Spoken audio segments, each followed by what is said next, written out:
were thrown back and very nearly defeated. Instead of getting to Rome within 10 days as planned, they took nearer 140.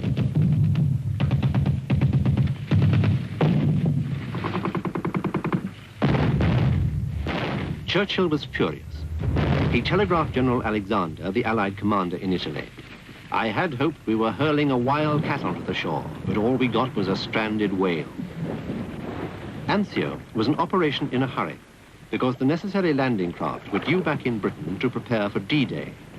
Indeed, Churchill had had to persuade the Americans to delay their return and had had to pinch a few more from the Pacific, hence his dismay. When told that 70,000 men and 22,000 vehicles had been safely put ashore, he merely remarked, "I see we have a great superiority of chauffeurs." But as well as Anzio being meant to help Cassino had at the same time to aid Anzio. Although the forward troops had only reached Cassino a few days before, they were rushed into battle to give Kesselring no opportunity to withdraw any forces to attack the bridgehead.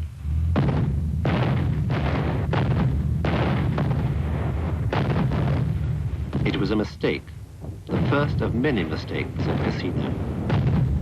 Although the British and French made some small, though important breaches in the Gustav line, this, the so-called first battle for Cassino, is chiefly remembered for the extremely bloody nose the Americans received in trying to cross the Rapido River below Monastery Hill.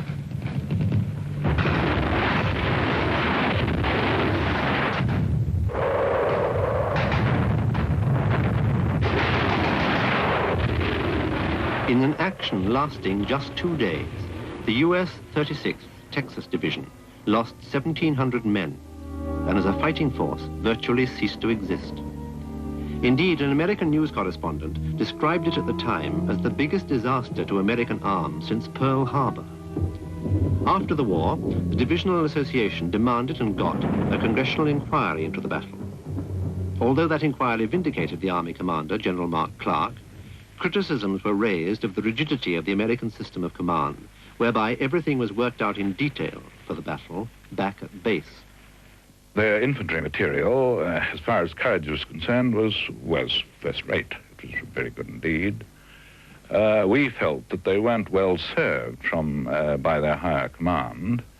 They had attended, the general trend would be for a divisional commander to visit his brigade or regimental headquarters, but not his battalions, and for the regimental or brigade commander to visit his battalions, but not the companies.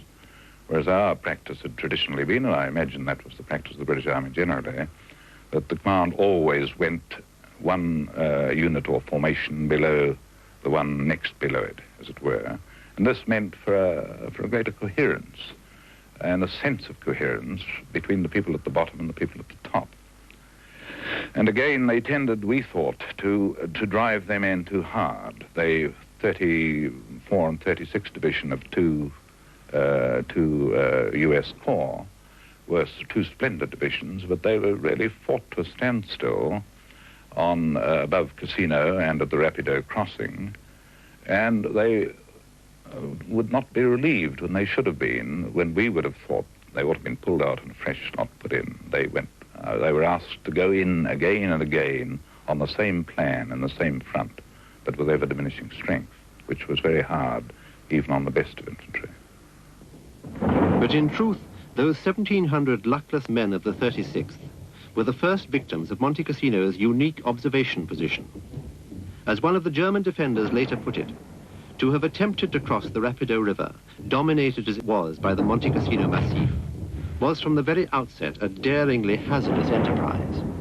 The field of view of the German artillery observation officers over the battlefield was so uninterrupted that any attempt to put troops across was inevitably doomed to failure.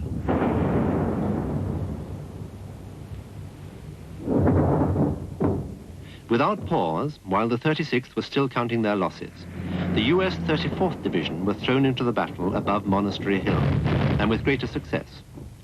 They captured some of the neighboring heights and brought the fighting almost to the doors of the monastery before being blocked on this ridge, Snake's Head Ridge, which was to become familiar, all too familiar from now onwards to the Allied attackers.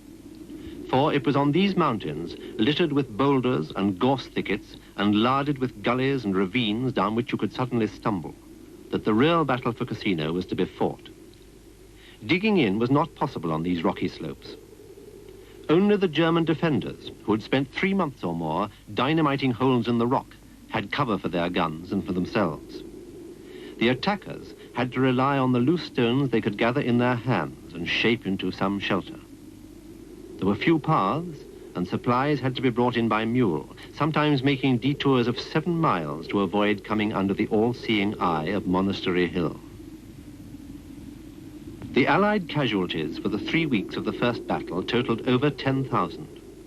The Germans had suffered too. But that first blooding had proved the worth of the Gustav line, and they took advantage of the lull now to improve it still more in the light of their recent experience, so that it was even stronger by the time of the second great battle for Cassino. With winter firmly set in, it might have been thought better to wait for the spring before putting in fresh attacks. But alas, a chain reaction had been started. From Anzio there came disturbing news for the Allies. Hitler was preparing a full-scale counteroffensive. It was not just that he was in urgent need of a success to restore his waning prestige, but he knew that if he managed to push the Allies back into the sea, this would have repercussions on the coming cross-channel invasion, and might even cause a postponement, which would give him more time to develop his secret weapons.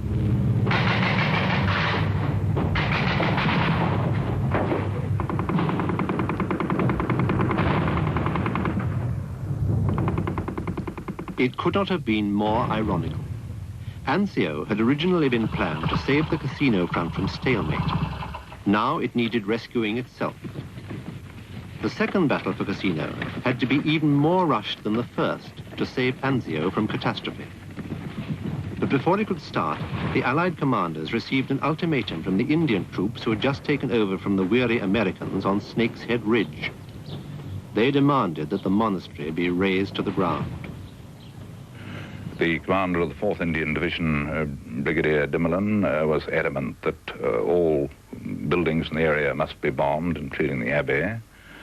Alexander, of course, didn't wish to bomb it, neither did Freiberg. Alexander agreed if Freiberg agreed. Freiberg could hardly resist Dimmerlin.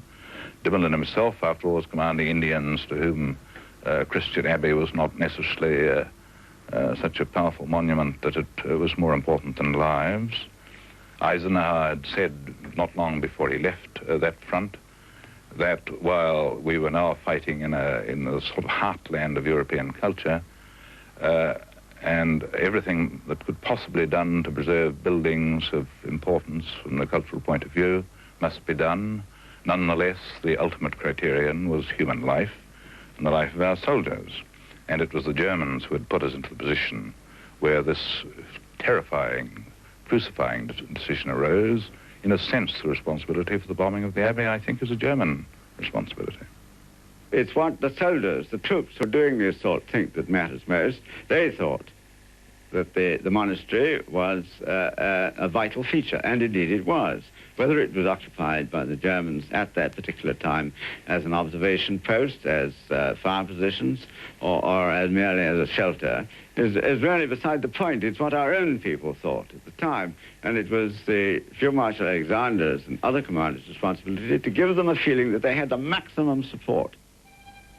Even today in peacetime, Montecassino overawes the casual tourist looking up at it from the town below. But in the numbing harshness of winter, and amid the tired frustration of unresolved war, the hypnotic spell of its monstrous, almost theatrical eminence must have been total and alarming. This was the crux of it. To the men fighting at its feet, the very monastery had become a hated foe. We had the opportunity to send down someone through our lines in the area of Naples, in the area of Gaeta, to Naples, who should inform our adversaries that we had made a decision not to go into the monastery.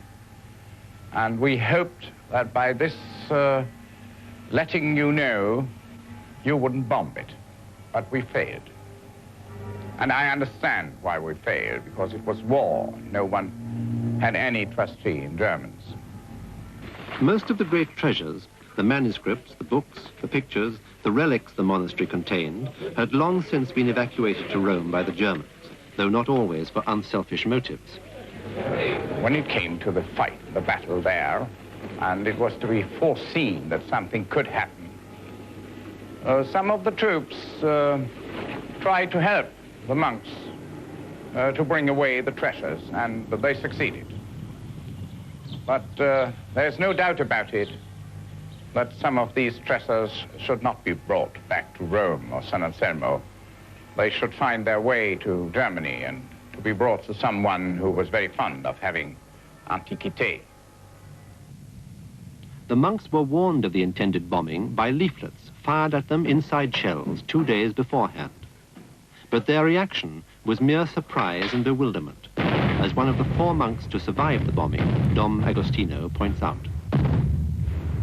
None of us believed it possible that the monastery would be razed by the ground, for none of us could see the necessity for it. The monastery was not a military objective, so neither the monks nor any of the civilians present then left the monastery. In just 5 hours, 600 tons of bombs fell on the monastery of Montecassino.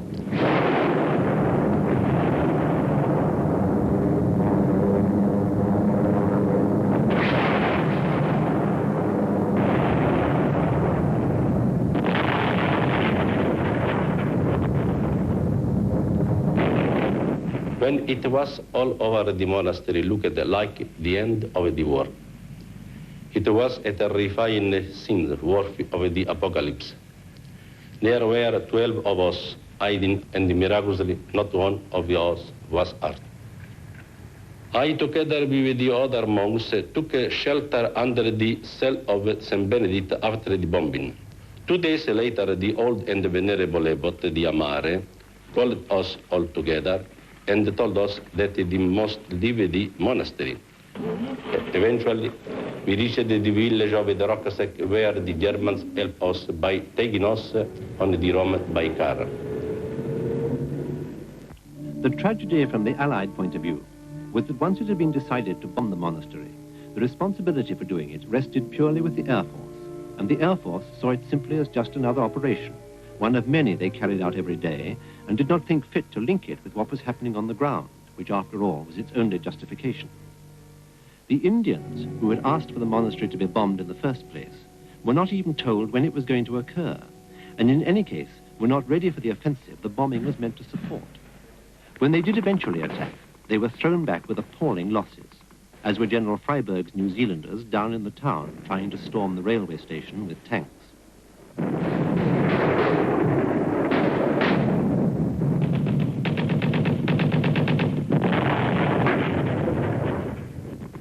The day the second battle for Cassino ended saw also the final phase of the German counter-offensive at Anzio.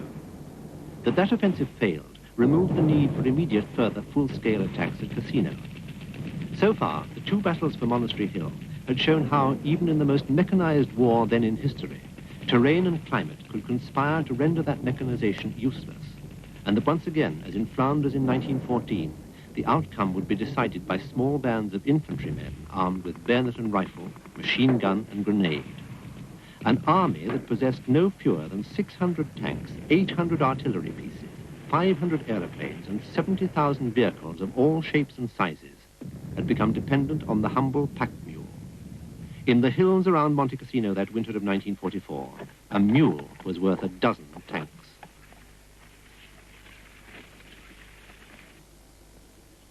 But although the danger at Anzio was over for the moment, pressure had to be maintained at Cassino so as to deny Kesselring the opportunity of withdrawing troops from one front to attack at another. The New Zealanders were detailed to carry out the next offensive, but bad weather made them put it off daily for 3 weeks.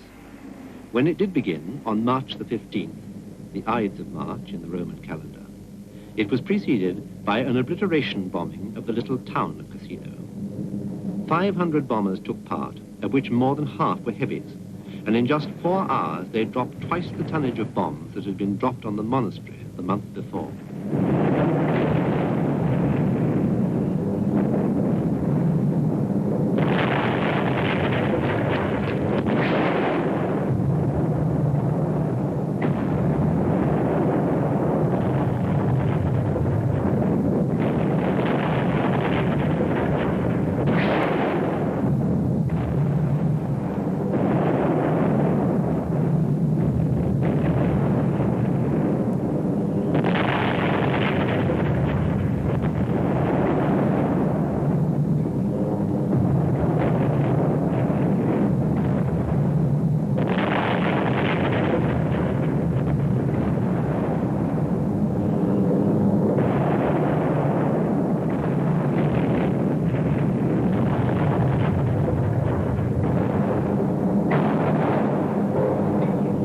Incredibly, many of the Germans inside the town survived.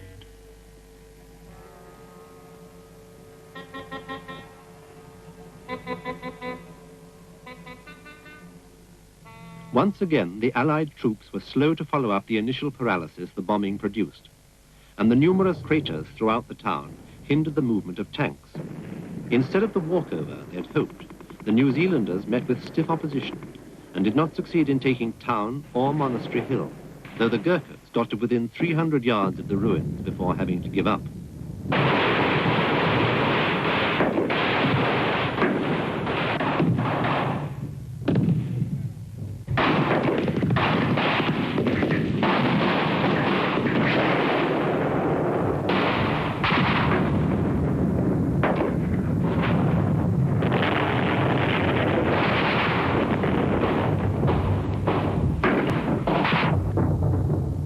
Once again, the casualties were appalling. The New Zealanders lost 1,600 men, and the 4th Indian Division over 3,000. As a combat unit, the Indian Division ceased for a time to exist, nor was the New Zealand Division ever really the same again. The Allied troops at Cassino were beginning to respect their opponents. I think one ought not to be sparing in one's praise of the Germans. They were superbly good defensive soldiers, as in their time they'd been superbly good offensive soldiers. And then the very best of them, the 1 Parachute Division, which we'd first met in Crete and found tough enough then, 2 years before, was the very flower of the German army. And these chaps had been trained in the way that an ordinary infantryman wasn't trained, to fight each man for himself, because he normally, in his theoretical training, had started off alone. They were, in a way, they were the flower of their army, as we perhaps conceitedly considered ourselves the flower of ours. These soldiers of the 1st Parachutist Division and all the other divisions, they fought in that area really on the most uncomfortable and hardest conditions. Even to this day now, I cannot understand how they did it. And they were really very, very brave fighters. The parachute divisions were Nazi formations under the command of the Luftwaffe. They regarded themselves separate from the rest of the army, and hence were not overpopular with the orthodox military men under whose immediate direction they came. Like the SS divisions, they could leapfrog normal army channels and go direct to the party leaders, to Hermann Goering in the case of the parachute divisions. I know that we from time to time used the word, the war in Italy is a gentleman's war, in comparison to other parts of the world. And I must say, this is true in some way. We had some of our division commanders, especially one whom I used to know very well, Lieutenant General Ernst Günther Baader, who was also one of these German generals I will never forget. He was a real gentleman. He was a nobleman in that way. We have very few today. And he had his little private contacts with you, the British. And he, for some time, sometimes he tried to make a little armistice, private armistice, to get his wounded back, and the other side too, and to bury the dead.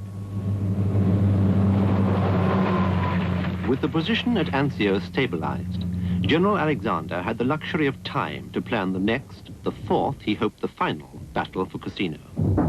The weather was steadily improving, for spring was on the way, and the Allied airplanes could come out in force to hinder the German troop movements and to destroy their supply routes.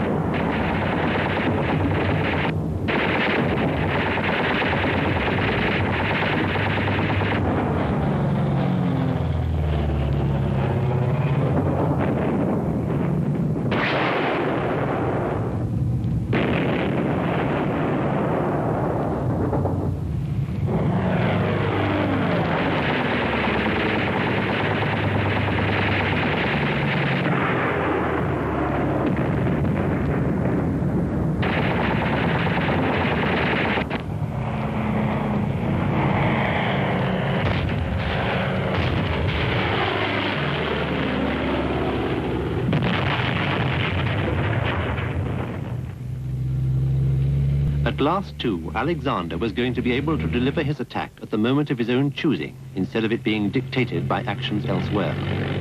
Also, the drying ground would make it feasible for him to deploy bigger formations, and so the coming battle could be waged not by battalions and companies as before, but by mass divisions.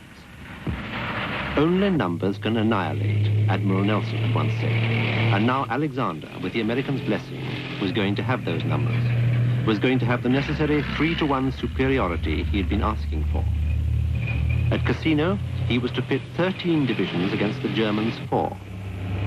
He also had devised a highly intricate deception plan, namely that the Allies were going to land north of Rome at Civitavecchia, and he saw to it that Kesselring got to know of the scheme, so that when the offensive came, the German reserves were still to the north of Rome to meet this possible threat, and were moved south too late. Alexander managed also to keep his own front line build-up secret, and even the date of the attack. Many of the German commanders were away on leave, not expecting the new offensive for another 10 days or so.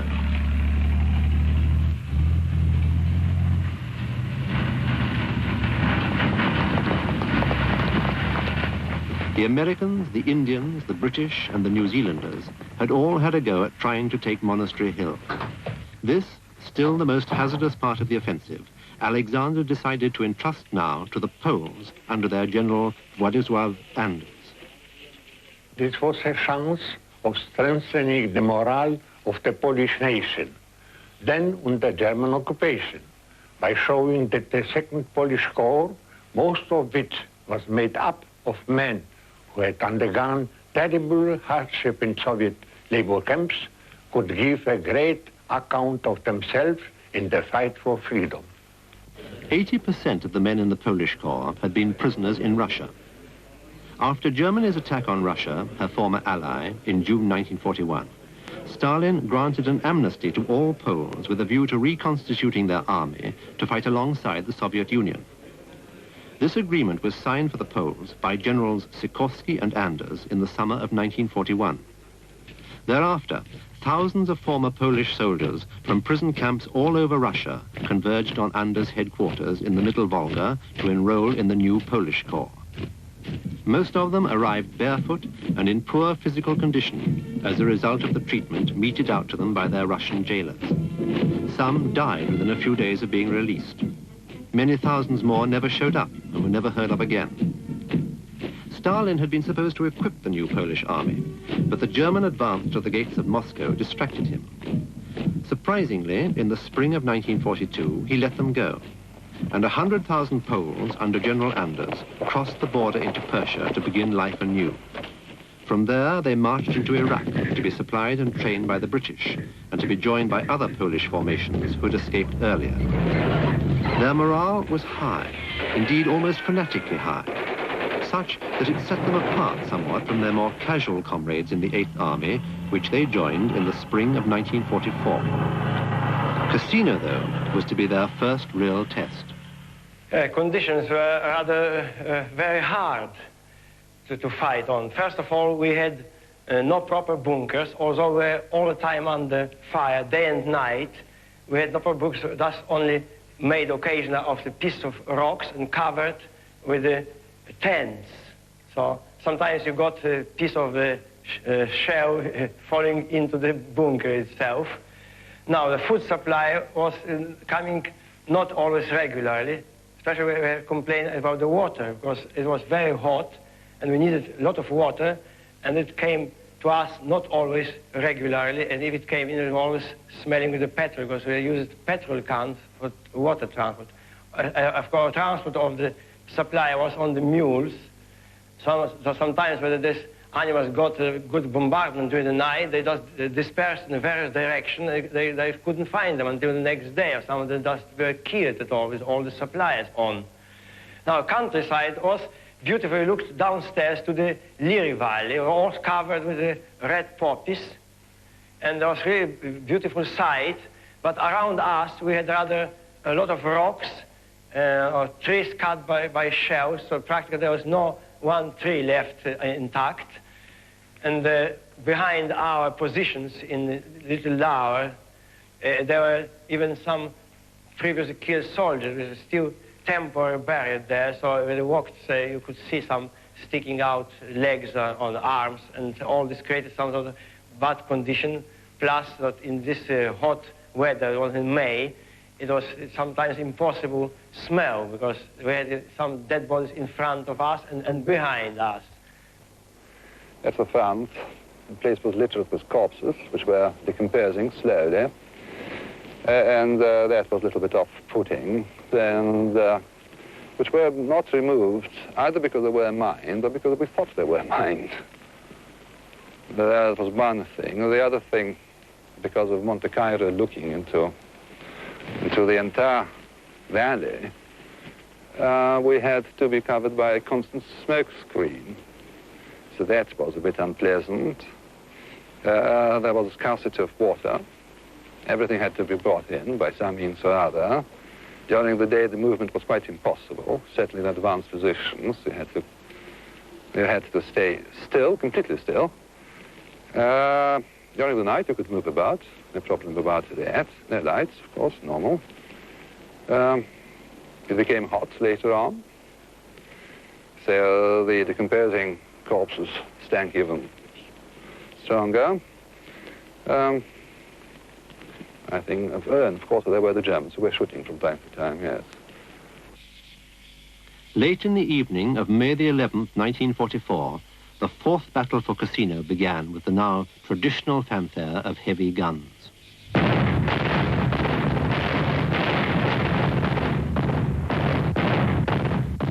For 40 minutes, 1,600 guns blasted every known German position along the line. It was a bigger noise than El Alamein. Alexander had 2,000 tanks and some 3,000 aircraft at his disposal for the battle. The Poles swept onto the heights above Cassino and advanced nearer the monastery than anyone else had so far done. But it was still not far enough, and the cost in casualties was once more appalling. The German defenders, though, had a terrible mauling, too.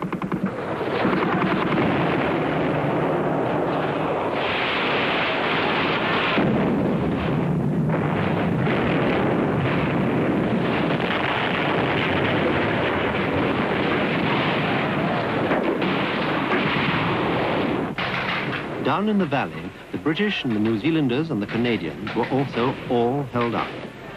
But over in the mountains on the other side of the Leary Valley, the Orunchi Mountains, the Free French troops under General Juin were having a remarkable success. Juin had always wanted the opportunity of trying to outflank Cassino through the mountains, and now Alexander had given him his chance.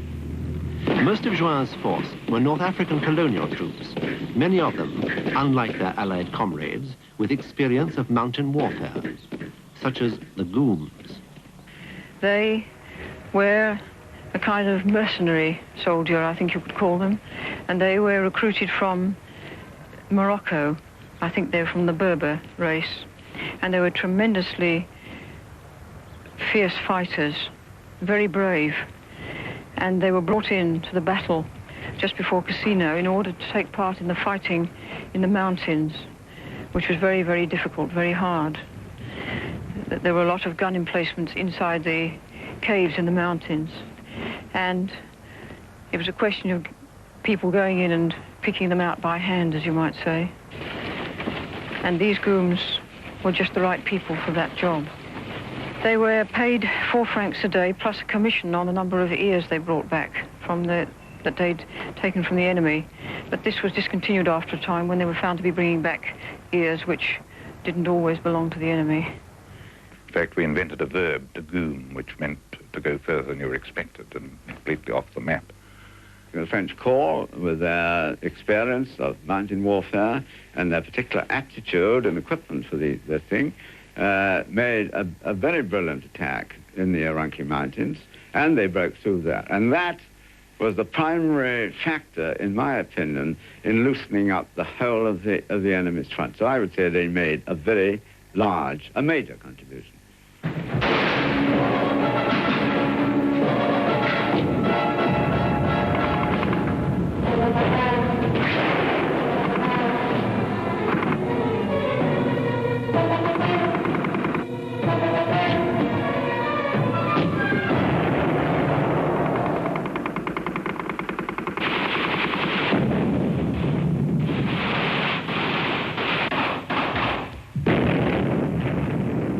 Made another gallant attempt on May the 17th to storm the German strong points at the back of the monastery, but were once again beaten off with heavy losses on both sides. It was becoming clear, though, that the Germans had had enough. On the morning of May the 18th, when the Poles tried again, they found most of the Germans had slipped away in the night, and so, at long last, Monastery Hill was taken. This is the emblem of the 12th Podolian Lancers Regiment. That emblem was put on the ruins of Montecassino Monastery at about 9:30 a.m., 18th of May, 1944. Of course, it was made on the spot from available material like Red Cross flag and somebody's blue handkerchief, because we had, of course, no time to prepare in advance.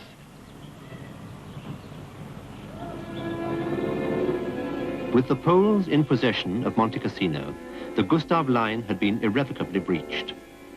The bitterness of the final battle showed in the dazed faces of the Germans taken prisoner.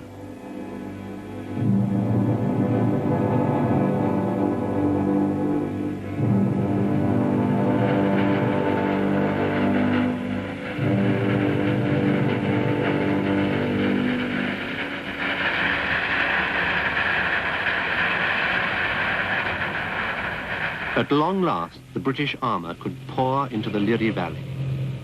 Another belt of fortifications, 6 miles behind Cassino, had been built by the Germans since Christmas. Called at first the Adolf Hitler Line, the day before the 8th Army attacked it, its name was abruptly changed in German documents to the Dora Line.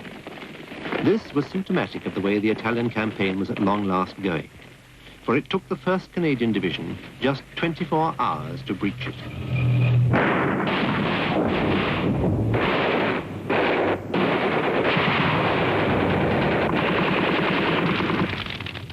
This was the signal, too, for the 5th Army to break out of the Anzio bridgehead. It was Alexander's plan that they should cut across the path of the retreating Germans and, if possible, trap them. But just when the American general, Mark Clark, seemed to be following this plan, and the noose was getting tighter, he obviously found the temptation of capturing Rome before the British too strong for him, and he ordered his troops to make hell for leather for the Italian capital instead of completing the trap. The whole concept of the campaign was to cut off the enemy's retreat. And it was not only the 8th Army, but the 5th Army as well, whose major efforts on the main front were to some extent damaged by this change of plan. It was taking the course of least resistance, with perhaps the glamour of the capture of Rome as the main reason for it. By the morning of Sunday, June the 4th, American armored cars had reached the outskirts of Rome. During that day and the previous one, as this Italian film, shot secretly, shows, German troops had silently withdrawn from the Eternal City. Kesselring had kept to his promise not to make Rome a battlefield.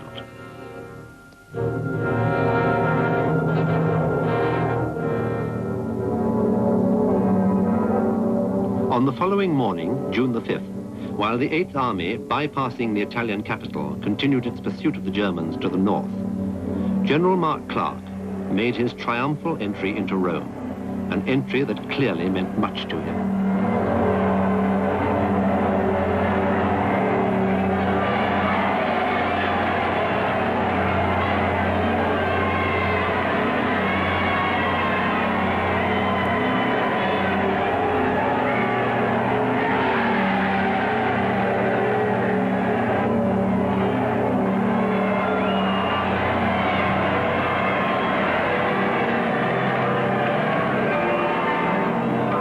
The next morning, June the 6th, the Allies landed in Normandy, and Italy ceased to be front-page news. Even now, Alexander was not to be allowed to exploit his great success. The superiority of numbers that had made the victory possible were quickly taken away from him for the abortive invasion of southern France, as promised the Russians and Roosevelt at Tehran.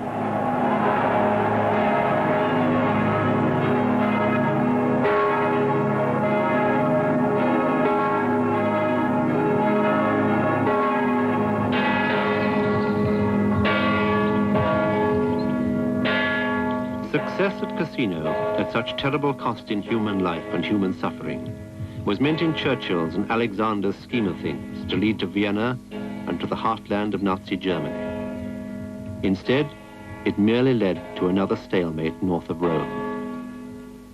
Yet for the soldiers who fought there and who died there, Cassino will always be a victory of the human spirit and a memorial to the terrible tragedy of war.